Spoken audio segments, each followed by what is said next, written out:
Hello and welcome to episode 15 of Stitched in Sweden. I'm Maria and you can find me as M. Monska on Ravelry and Instagram. And the show notes for this episode and all the other episodes can be found on the blog, which is stitchedinsweden.blogspot.com. We have a Ravelry group as well, and you can find that by searching Stitched in Sweden in the Groups tab. So this week I have a lot to talk to you about. Some knitting, some other crafts, a little bit of question and answer, and some things that I did this week. So I'll start out with this week in Stockholm. Spring has definitely sprung and it's just getting nicer and nicer here. Today is a bit of a cloudy day, but definitely feels that spring is here to stay. So that's really nice. And we spent some time this weekend out in the city a bit, did a little bit of shopping and got some new clothes, which was nice. I don't buy clothes very often. I buy yarn a lot more often than clothes, but sometimes it's nice to have some new shirts and things. So, yeah. On Saturday we went and saw the new Avengers movie, and Thomas got some new shoes. Pretty normal weekend, I guess you could say. And there was a lot of knitting to be had, so we'll talk about that. I guess first I can start out with what I'm wearing. I am wearing my summer top that I knit and finished last week, I think it was. And this is a pattern that is sort of roughly based on the Water Lily pattern by Megan Fernandez, and that is from Pom Pom magazine. This top I knit from the bottom up in pieces, so I knit the front and the back separately, and then I seamed them up the sides. And I also grafted the top part here with a Kitchener stitch, so it's pretty seamless. Yeah, and I knit this out of a super soft yarn, which is 100% wool yarn, and it's a little bit, it wasn't my favorite yarn to work with because it was a little bit sticky, sort of. It's spun and still has some of the spinning oil in it when it's sold. So it's kind of crisp and like sticky almost when you're knitting with it, but then once you wash it, it blooms a lot and then it's really nice. So it is super soft to wear and I really like it. This is my first time wearing it and I'm really happy with the fit. The sleeves kind of flare out a little funny, I think, but I don't think they look that weird. I'm just a little bit uncomfortable with it because usually I have more like cap sleeves, which are tighter to my arm. But I think overall it is a pretty nice top. I did a much deeper V-neck than the Water Lily, which I believe sort of just has kind of like up here a little V. I also did a smaller lace pattern, and this is a very simple lace pattern that I got out of a Stitch dictionary.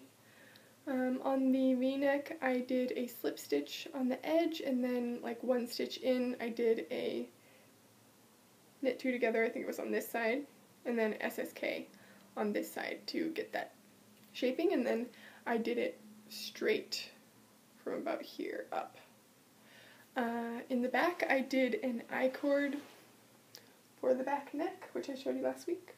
I don't know if you can see that, probably not, but it sits up really nicely and it's comfortable, so worked out pretty well. I am wearing a blue, same color blue camisole underneath, so yeah, pretty simple, and I think it will be a nice top to wear in the summer. It doesn't feel like it's going to be too warm. Of course I'm not going to wear it on the hottest days, but it doesn't get very hot here, so I should be able to wear it a lot.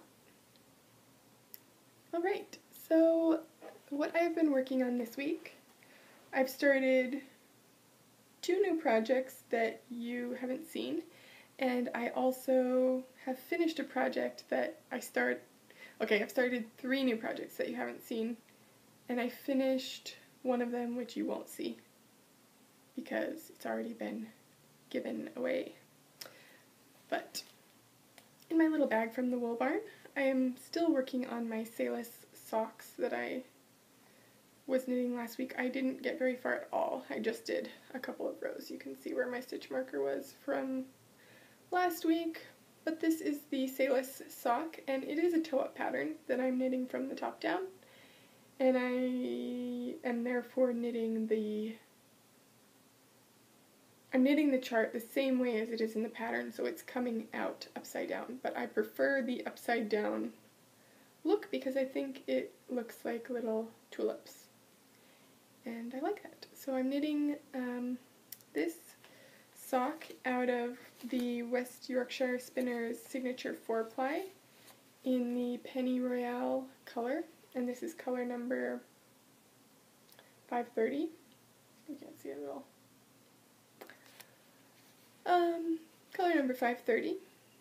And I got this on loveknitting.com.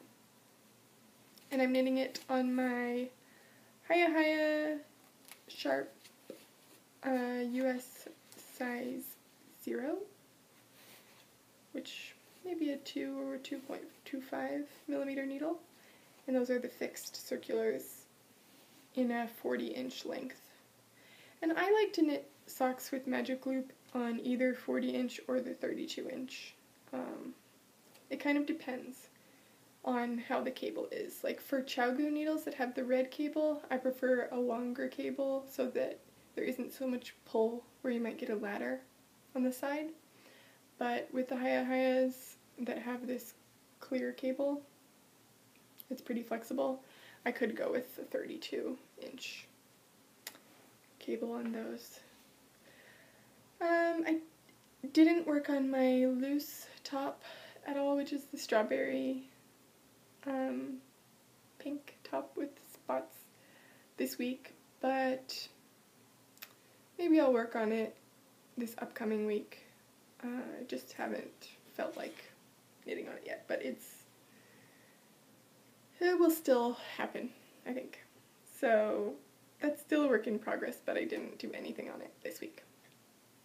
But a new work in progress, I talked about last week that I wasn't sure what I was going to cast on with the scrumptious lace from Fiberspace, and I have this lace yarn is 45% silk, 55% merino, and I have it in color 513, which is Eau de Nil.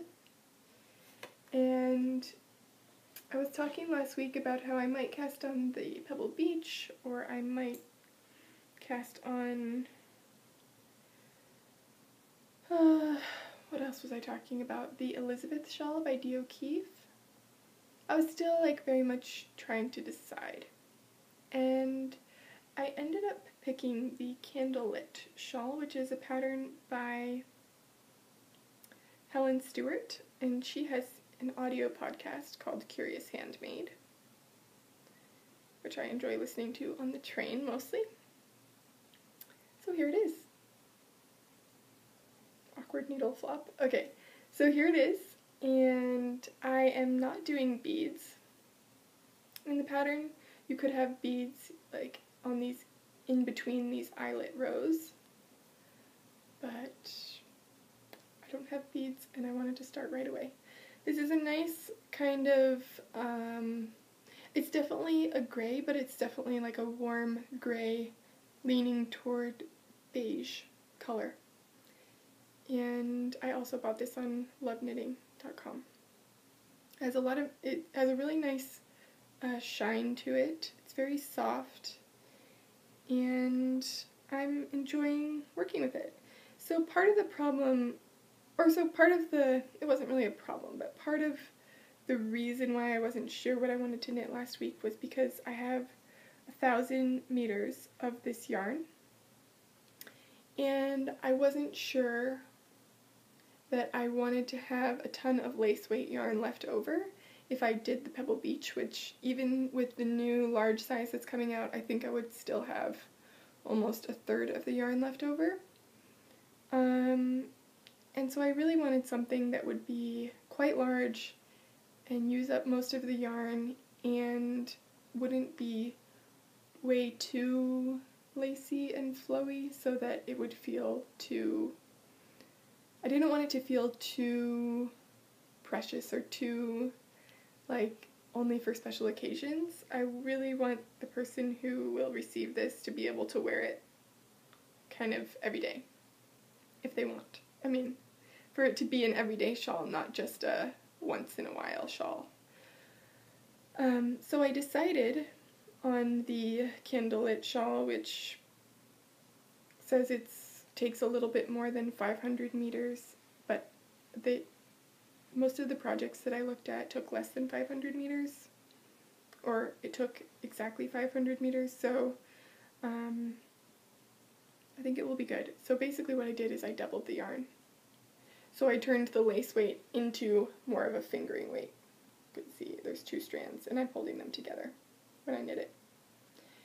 And that way I have basically 500 meters of fingering weight or so. And that's what it's sort of knitting up as. And you can't really, I mean, the texture is pretty similar to just a normal yarn. Like you don't really notice that it's doubled, if that makes sense. So I'm enjoying working on this, and I am pulling the yarn from the outside of the cake. And most of the time I will pull from the inside of the ball. And I like doing that because if I have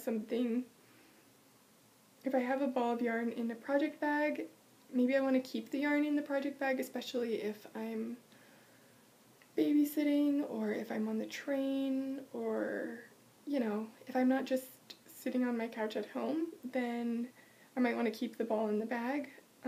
But for this project, I really didn't want the yarn to get tangled, and sometimes when you pull from the center towards the end, it can get a little bit of a mess if you aren't really careful. Since this is already doubled, I really didn't want it to get tangled because I knew that there would be no way that I would be able to untangle 2 strands of this yarn. Like if the 2 doubled yarn became a tangle, it would have just been a huge mess. So I know that I'm going to probably need every last meter of this, and so I decided to pull from the outside. And it's actually been kind of fun because I always do it from the inside, and it's just nice to have it as a change. This project has been mostly just sitting on my table. I haven't taken it with me places, so it just sits there and I just unwind the yarn like this, and that's that. In case you're interested, how I doubled this is it started out, you know, as a big hank of yarn in a loop, and with my skein, with my Swift, which is like that big, I have it right here. I have this umbrella Swift, which goes like this. So I put it on here, and I wound it onto my ball winder, which is this, into a ball of only singles, and then I took the strand from the inside and the strand from the outside. Well, I took the ball off the ball winder, and then I took the strand from the inside and the strand from the outside, re-put it on my ball winder, and wound that whole thing up so that then I had a cake that had the doubled yarn. And that worked really well. I did have to be careful towards the end when I was also afraid that I might get a tangle, but I didn't. And I took a picture of this cake when it was the full 1,000 meters and posted it on Instagram. And a couple of people are always asking me how I get my cakes to look so, like, they're so even, and they have such a consistent and repetitive pattern. I don't do anything special. I just have this ball winder. It's, you know, nothing special. It says Stanwood Needlecraft, and it makes really, like, it squeaks when I actually wind it really fast. And it makes kind of a horrible noise, but it kind of just lives on my windowsill attached there, and sort of has become its permanent home. But yeah, I don't know, it works really well. So, in case you're interested, here's its box, and that is the information about the ball winder. So, I don't do anything special. I think it's just, you know, a little bit of luck or something. I'm not sure. Anyway, this is the Candlelit shawl, and I'm really enjoying knitting it. Helene's patterns are written in a very different way from any other patterns that I have knit before. They are written out instead of charted, and I very much prefer charted instructions rather than written instructions, but for this shawl it works really well for them to be written. And how she does it is she makes sort of a checklist for you so that you can just follow along, and she also indicates how far you are along in the project. So right now I'm at just before 40% of the way done, and I've been weighing my yarn, and I also have more than 40%, no, I have more than 60% of my yarn left, so I should be good. I have used less than 40%. So that works pretty well for this shawl. If it was anything more than just kind of, it's basically like one pattern row every certain number of rows. If it was anything more than that, like a more frequent lace pattern, I don't know that I would like it in that kind of written out way, just because I think it's a lot easier to follow charts.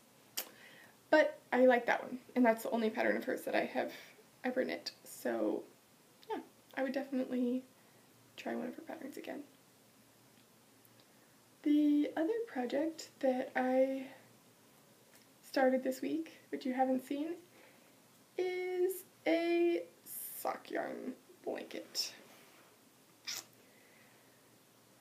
I thought I was going to hold out and not do this, but it's really fun. And so far it's going quickly. I mean, of course it's going to take forever, but it's possible that my Tin Can Knits Vivid blanket may be going to live with someone else soon. So I thought I probably should start another blanket. So this is living in my Le Sport Sac bag, which is a bag that I use as a project bag sometimes. And this is from a very good friend of mine that she let me borrow this bag, and I kind of adopted it, and then she said I could have it. And I really like it, so. But I have this project in this bag if it travels with me. Otherwise, it's just sitting on my table. Here it is, and I will show you what it is. So, first off, in this little box, I have my scraps. Okay, I guess I can show you that. Let me just show you the blanket first. It's not a secret. I don't know why I'm like acting like it's a secret. Okay, so here it is. And you can see it is not very big, and it's also not knitting. This is a crocheted blanket, the start the very start of a crocheted blanket. This is the first hexagon that I did, this one here. And I am using the hexagon how-to tutorial, which is listed as a free pattern on Ravelry. It links to a website, which is the Attic24 website blog. If you haven't heard of that website before, it has a ton of crochet tutorials, patterns, inspiration, all sorts. So this is a free tutorial there, and she shows you how to make the hexagons and how also to use the join as you go method for these hexagons so that you can connect them as you go. I have been sewing in my ends as I go as well, which I'm going to keep doing for the whole blanket, because for each hexagon I have 3 ends, and really it's not a big deal when I do them right now, and I just make it part of finishing a hexagon, so I don't ever leave one with the ends, and that just makes it part of doing a hexagon, so it's not going to become a huge chore at the end to weave in all the ends. So here are a couple that I did this morning, 5 that I did this morning, which I haven't attached yet, and I haven't been doing these like separate like this. I've really been doing one and then doing the border and attaching it at the same time, but for some reason this morning I just did a couple. I think I was kind of feeling a little bit like I wasn't sure where I wanted to attach them next, so I wanted to do a couple of different colors so I could lay out the blanket and see where I wanted them to go. And they also kind of just look like little balloons, so it's kind of fun. But yeah, so far I've just been using scraps of sock yarn that I have. So I have this little box which has my little scraps in it. Each one of these, like the colored part, this one has also white on it, but the center part, which in this one is white yarn, but is usually a colored yarn. The center part takes only about 1.5 grams for how I'm doing it. And it takes about 9 minutes and 19 seconds if I'm doing it fast. The first one took probably 45 minutes. No joke. Because I don't know how to crochet. Like, I've never really... I have crocheted before, but I realize now after doing this project that before, like the whole time I was crocheting, before I started knitting, I wasn't crocheting right. Like, I wasn't doing it right. I don't really know if I should explain it, but basically, like, for this crochet project, I don't know if it's... Maybe I was doing it right in some other technique of crocheting. But for this one, like, you stick your hook through, and then you loop the yarn through, and you're always going through a hole. You're never, like... you're definitely not going to be able to see this. But you get, like, this little ridge of stitches here, and I would, like, pick up one thread from the edge of the stitches and crochet off of that before when I was crocheting. Like, I don't think that's how you do it ever. Maybe, yeah, no. I don't know. Anyway, when I first started this blanket earlier this week, the first square probably took me 45 minutes or maybe even an hour, the first hexagon I mean. Because I like wrote out all the instructions. It's a free tutorial. Because on the tutorial page, it would probably be really simple if you knew how to crochet, and it is really simple, but the instructions are kind of mixed in with pictures and also just sentences. It's kind of like, it's not written as a pattern, like step-by-step bullet point. It's kind of written as if I was telling you in words how to do the pattern. So I needed to have it a little bit more distilled out so that I could look at the pattern for reference quickly and know where I was. But now I don't need to use that pattern anymore because it's really simple, and I don't know why the first one took me so long. But it's something I haven't done before, really, so that's probably why it took so long. So I have 5 more to attach later today, and they just kind of live in this box with my scraps. And then also in here I have my hook, which is a 2.75mm hook. This is the Knit Pro Waves hook, which I talked about 2 weeks ago, I think. And I think this is, in the US, is called a C hook. Not sure. But in this little box, I also have my scissors, and I love this little, I have these here so that I'm just keeping these ones in this box so that I never feel like I don't want to do the ends now because I'm not going to be able to cut them off and my scissors are all the way over somewhere else. So I just have them in my box. And I also have this little needle case, which is just a little wooden tube that has needles in it. And that way the needles are there, the scissors are there, there's no excuse not to weave in the ends. And it takes less than a minute at the end to do.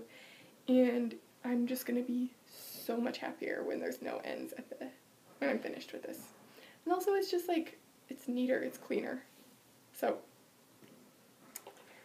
that is that project, which I have been mostly working on this week. Like, I spent probably most of my knitting time on this. Crocheting time. Crazy.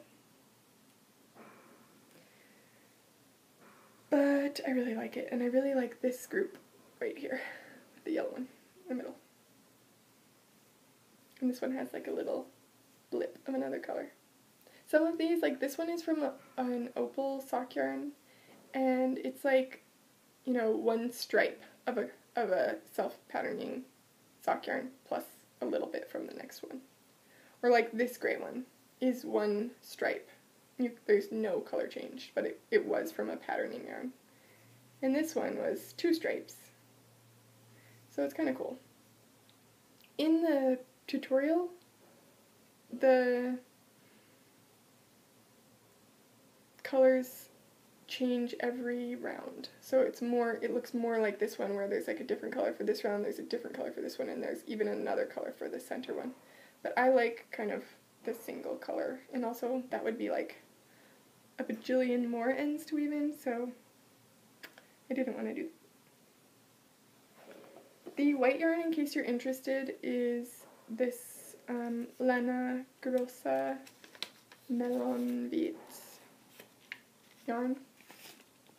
It's like a really basic sock yarn, and it's 80% wool, 20% nylon, and it's in the color 1113, which is just white.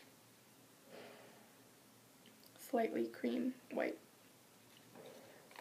But yeah, it's nothing special, but in case you're interested, that is what I'm using.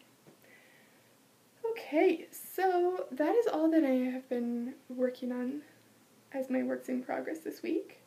I have 2 finished objects, one of which I have here,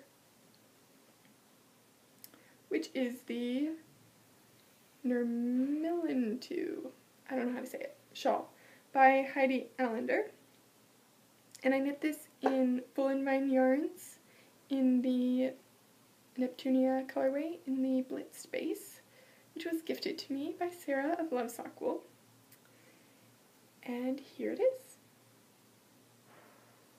So this is kind of like a boomerang shaped shawl, so it's quite long. You cast on one end and then knit along, and then you bind off that last lacy part. And last week I had talked about that maybe I was going to keep going with another section of the garter stitch and then a final lace section, so I would have had 4 lace sections, but I was kind of done. And I was ready to wear it. And it is plenty big, and I have worn it a couple of times and really enjoyed it. So it has an interesting little bind off that gives these little, it's not a picot bind off, but it does give kind of these little oops that look a little bit like a picot, which is just a nice touch to the edge. And I really like how the white kind of breaks up the variegation. It's a little bit more, like the colors are a little bit brighter in real life. But usually I wear this kind of like this. I usually like flip that one up there. Someone's sweeping the stairwell, so hopefully that's not making too much of a really annoying noise. I think they're near the bottom, so I usually kind of just wear it like that. And I'm still wearing a jacket most of the time, all of the time, so it kind of just tucks in. But it's very nice and squishy and long, and it was fun to knit. So it's a free pattern on Ravelry if you're interested. Finally, this week I finished a Sutter Mom hat, which is my design. I knit it out of Cascade 220 in the black and the white. Here is Thomas's hat that I made for him, which was the first one that I made. This isn't actually the sample from the pattern because it's slightly different with the decreases at the top, and also the cuff is a bit shorter in the pattern. But just to remind you, this is what it looks like, so it basically turned out the same. I made it for Thomas's dad, and he had requested it, so I knit that up for him this weekend when we were at their house, and I left it there. So he also got a little black pom-pom on the top per his request, and this is my little label that I have, which is a little suede label with a little hat design on it, and it is like laser cut. But in case you're interested that in having your own tags, I ordered some off of Etsy, and I will have the links in my show notes for this. But I ordered 2 different sizes and in 2 different colors each. So I have a larger size for sweaters and garments and things like that. And I have that in tan and also in gray, and he has some other colors also. And then I have this smaller size, which are attached to hats and things, in also the same 2 colors. And it just says my initials, MM. And I designed the hat, like I just drew the hat on a piece of paper with a black pen, and then I sent it to the shop owner, and he helped me digitize it, and yeah, he was really nice to work with. We like went back and forth a bit on how I wanted it to look, and I'm really happy with how they turned out. And he also made them have little holes in around the edges so that I can sew them on easily. And usually, like this one, I just sewed on with a bit of embroidery thread that matches the tag, and sometimes I sew it on with embroidery thread that matches the garment. So I could have sewn this on with black or something also. Alright, so those were my finished objects, and then I also did a little bit of spinning this week. I showed you last week that I had spun, it was still on my spindle, but I had spun up this little pony from Deb of Fondant Fibers, and I love how this turned out. Before I had it on my spindle, and now I have it, I washed it and let it dry and stuff. So, and then I skeined it up. And for me, how I make these tiny little skeins, if it's only a couple of grams, then I just use, like, I just have a normal wooden kitchen chair kind of, and I just wrap it around the top and then take it off and twist it up into a skein. If I want to have a little bit of a larger skein, but it's still not a full length one, it's up there on my shelf. It's a Nitty Naughty, which I can show you some other time. But it's not a full length one, which I think is like a 2 meter or 2 yard. Nitty Naughty would be like the normal full length. Anyway, I did 2 more little mini skeins that I spun up this week. This one is a lovely pink that had some really soft but really short and fluffy fibers in it that kind of made a little bit of a heathered look to it. And then this one, which was kind of a smooth, felt like Polworth or Merino or something. And I've so far just done these 3, and they have some sparkle in them, which I don't know why I just pulled that out, but that one was just kind of sticking out funny. But I've just done these 3, and the first one might be thick enough to crochet up into, of course now I think of everything, what can I put in this blanket? So I'm planning, this is like perfect because these will be enough for probably 2 little hexagons. So this one I'm thinking might be thick enough as is to do it as a single. And I already did this one, which was from Maya of the Wool Barn. This is what I knit my lattice shawl out of. And I really like how the singles crocheted up. But these 2 I think will be a little bit too thin. So I'm thinking I may 2-ply them. I don't know how I'm going to do that exactly. I've never plied on a spindle before. I could ply them on my wheel, but it just seems like such a small amount. So I'm not really sure. If you have any suggestions for how to get a 2-ply out of a little sample, let me know.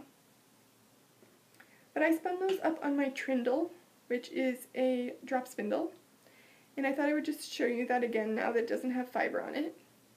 Here's the shaft of it, and it doesn't come with this. This is just my yarn that I use as the leader to start out where I attach the fiber. And it comes with this kind of, feels like a bouncy ball. It's not really squishy, but it's also not totally solid. This little ball and a hook. And this is a carbon shaft, and I think this is the normal length one. There's also a smaller one. Kristen from Yarngasm, I think, has what's called the microcarbon shaft, and that one's like maybe only half. And then you can buy these little arms for it separately. And these are these turquoise ones, I have 3 of them, were what I had on last week. And those are more of a lightweight one. I also have these disco ball ones. And there's these little holes that you poke them into. Kind of just poke in and twist it around a little bit. These disco ball ones are kind of fun, and these ones are heavier. But I think they're still considered maybe like medium weight or something. I don't remember. My trindle only has 3 holes, but now he also makes them, I think they might all come with 5 holes or 6. It must be 6. I don't know. But I think you could still use 3 arms if you wanted. So then you have this, and I usually twist on the leader a little bit, and then hook it on, and then I would have some fiber, and I would just spin it from the bottom. It's kind of weird because, there's nothing on here right now, so it's not spinning very evenly, but it does spin really nicely. And then I would just wind it up. So I might spin up some of my other poonies which are the fiber from Deb. I might spin those up using these heavier arms because they'll come out a little bit thicker then. And then I'll be able to crochet directly from the little mini skein to make the hexagons. So that was what I did for spinning this week. Upcoming, I am going to be knitting another Swedish spring shawl, which I told you about last week, I think, but I am still trying to order the yarn. The website was having a little bit of problem on Thursday last week when I tried to order it, and so I've emailed the person and she said she would get it back to me on Monday. So hopefully I'll be able to order that today because I would really like to participate in the Knitalong that's going on with you guys right now. So if you haven't heard yet, we are having a Knitalong from May 1st to June 5th. It ends on my birthday, June 5th, that's why it's a random day, which is about 5 weeks from May 1st. So you can knit either the lattice shawl, which is the one I showed you last week, that is my most recent pattern design, or you can knit Swedish Spring. And I'm going to be knitting my third Swedish Spring, and there have been it's mostly been that pattern that I've seen on the Ravelry board for the Knitalong, but it's really fun to see all the different yarn choices and what people are picking for the pattern and pattern yarn combination. So if you're looking for some inspiration, definitely go check out that thread on Ravelry. And we will have a couple prizes for that as well, and I will show you those in a little bit on a later podcast. And yeah, so there's a chatter thread and there's a finished object thread when you're done, and you can post one picture there. If you finish more than one shawl during the time, May 1st to June 5th, then you're welcome to post each shawl separately. You have to be a member of the group in order to win prizes, but if you don't want to win prizes, then you don't have to be a member of the group. But then if I pick you, like if I draw your name, then I'll just pick somebody else. What else? You can double dip in other Knitalongs if you're participating in a couple of different ones, if this Knitalong will, work with another one. And have fun. I think that's it. Yeah, I would love to see your progress. If you have any questions, I'm not always on the board, especially because I know a lot of you are in the US, and sometimes when you're awake and knitting, I'm asleep. But there are a lot of other people who are reading the board and posting, so if you have any questions or anything, they might be able to help you too. So I hope you will come and join us for that. Upcoming this week, like I said, I have the Swedish Spring Shawl. I'm sure I will be spending a bit more time working on this blanket. You can see that I'm just having it here on my lap because I just like looking at it.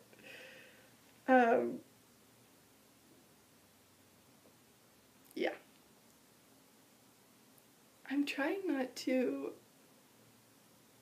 I don't know why I'm saying this, but I'm trying not to break into brand new skeins that I haven't used yet, and so I'm only using scraps, but I totally have already. This is that beautiful petal color from the Wool Barn in this silk sock, and it is lovely. And this, I haven't ever knit out of this yarn yet, except for this little crochet square. What other ones have I not used? Actually, okay, most of them. It might just be those two. This was some hand spun. That was kind of fun. It came out a little bit bigger than the other ones, but it was kind of like a gray, a silvery gray. Obsessed. Okay, but so also upcoming this week, I am going to start the Tea Time Sampler, which is a cross-stitch pattern by the Frosted Pumpkin Stitchery. And this is I only have it in black and white, but this is the pattern. Kristen is also working on this from Yarngasm. And I think Molly from the Homespun House has also done this pattern. I'm not sure if she finished it. I don't remember seeing it finished, but maybe she did. But I have gotten everything set up for this, and so I'm just kind of waiting to start. And I keep my cross stitch in this box, which is kind of like just a linen box that I got at it's like a, I don't know what it would be called. Like, it's called Hemtex here, in case you live in Sweden. It sells like linens and it's mostly like curtains and towels and stuff, but they really randomly have nice boxes. So here's a little box, and I have everything all set and ready to go in there. And I have picked some slightly different colors from what the pattern calls for, just because I think I actually had them all. I'm not sure if I did. It might have been partially because I didn't have the exact bright color as what the pattern says, but also because I'm going to be stitching this on a more of a pink fabric. It's even more pink in real life than it's showing up, but it's a hand-dyed fabric. It's, in case you're interested, on Picture This Plus, you can order this hand-dyed fabric. You can also order it from, I think it's called 123stitch.com, but it's Picture This Plus fabric, and this is the truffle cashel linen, and it's 28 count linen. So I will be starting that this week. So because I have like a pinker fabric and the original is on more of a creamy off-white, I changed some of the threads slightly, just because I think they'll look better with this. When I had all the original colors picked out next to this fabric, some of them I was not so fond of, so I just switched them out. So you'll probably see a little bit of progress on that this week, and I'll show you that next week. Alright, so this week I have a question from Caitlin in Georgia, and she asks, when you're working on a cardigan or a sweater, how do you deal with the excess weight of the fabric? And for me, I think a lot of times I do knit garments in pieces, so that's one of the reasons why I like knitting garments in pieces, is that you never have a huge amount of knitting on your needles at a time.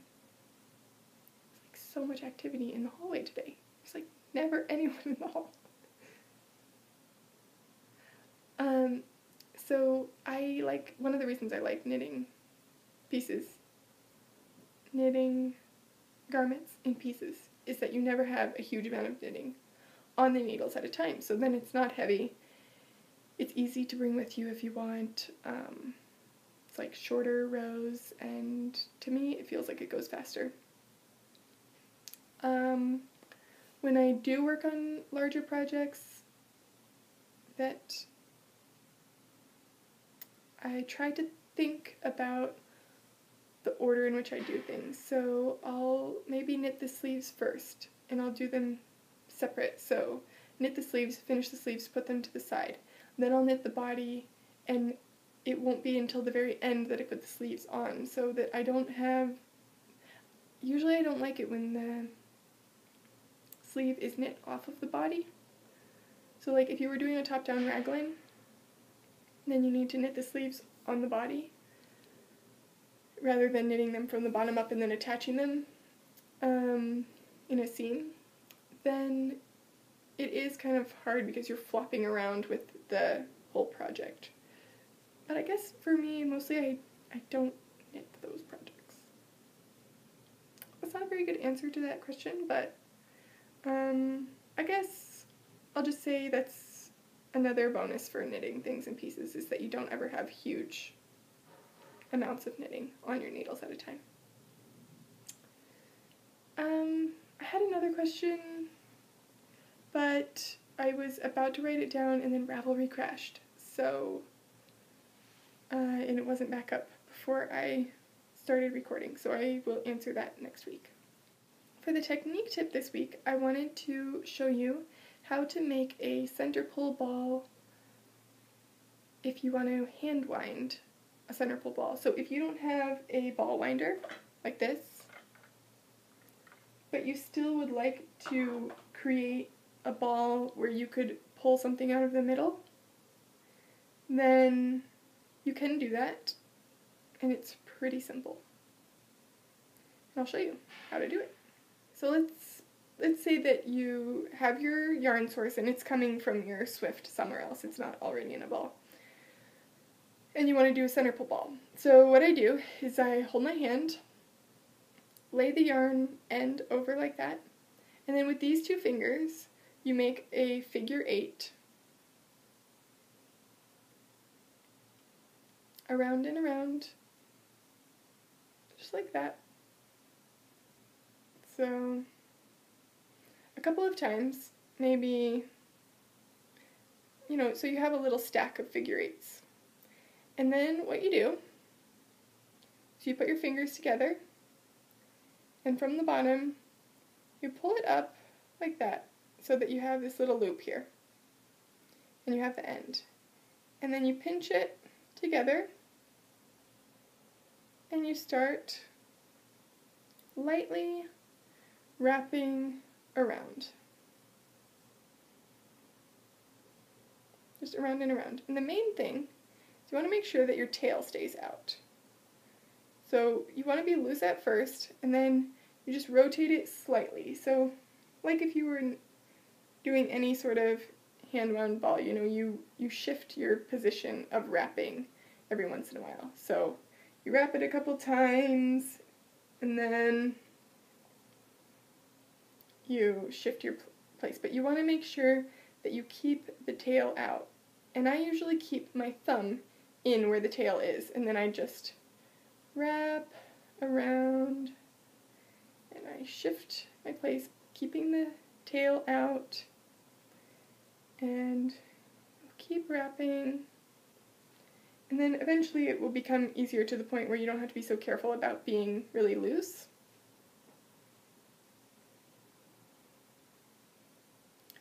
But you can, just rotate your ball a little bit every once in a while, and you end up with this nice little ball that has a little, kind of nest where the yarn comes out of. And then when you wind all of your yarn, you ball it all onto here, making sure that you keep this space where the yarn comes out of. And then it pulls from the center. So that's that. So in case you don't want your ball rolling around crazy on the floor, or you want to be able to just have it in your bag when you're working on it, sometimes it's nice to have a center pull ball, and that's why you can do it without a ball winder. I think that is it for this week. I would love it if you would come over to the chatter group for the Knitalong, and if you want to join in on the Knitalong, that would be a lot of fun. Again, it goes till June 5th, and we'll have some prizes for that I will probably announce next week. And I think that's it. So I hope you have a lovely week and lots of time to knit and craft whatever you want to do. So until next week, happy knitting. Bye.